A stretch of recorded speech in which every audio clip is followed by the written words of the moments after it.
El meu treball de recerca el vaig fer sobre la GFP, que és una proteïna fluorescent verda. Doncs bé, primer la part teòrica va ser aquesta, cantó.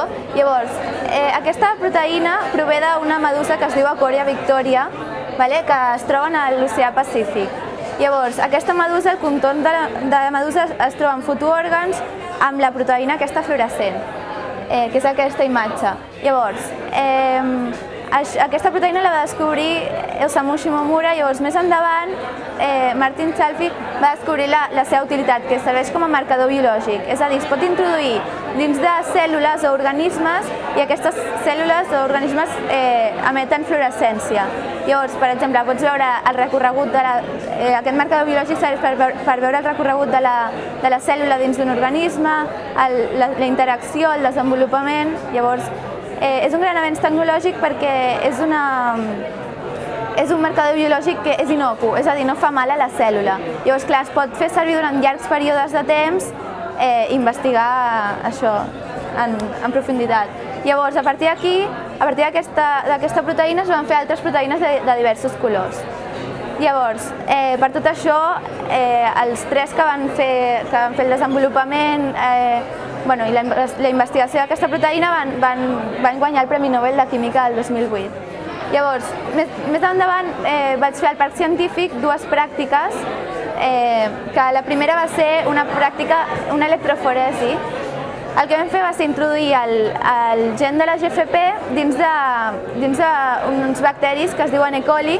Llavors, vam deixar que creixessin en un medi i al cap d'un dia vam veure que aquests bacteris efectivament havien incorporat el gen de la GFP i eren fluorescents. Llavors, després, a partir d'aquests bacteris, vam fer una tècnica que es diu electroforesi, que és una tècnica que detecta proteïnes. Llavors, la mostra que vam obtenir va ser aquesta, on es veuen les diverses franges amb diverses proteïnes i aquesta que està més marcada és la GFP, la que estàvem estudiant. Llavors, vam veure que efectivament els bacteris havien incorporat la proteïna verda fluorescent. La segona pràctica que vaig fer al Parc Científic va ser una en què vam introduir el gen de la GFP dins de neurones, neurodoses, són neurones de ratolí. Llavors, aquí es veu que les neurones sense infectar les vam infectar amb un virus que contenia el gen de la GFP.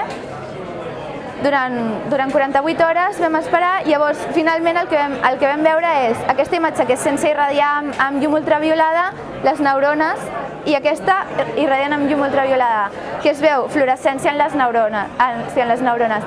Això vol dir que efectivament han incorporat el gen de la GFP.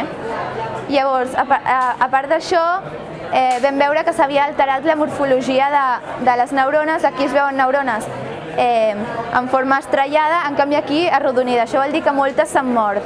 Això pot ser causat perquè el medi era massa àcid o bé perquè el virus que havíem incorporat amb la GFP dins ha matat a les neurones.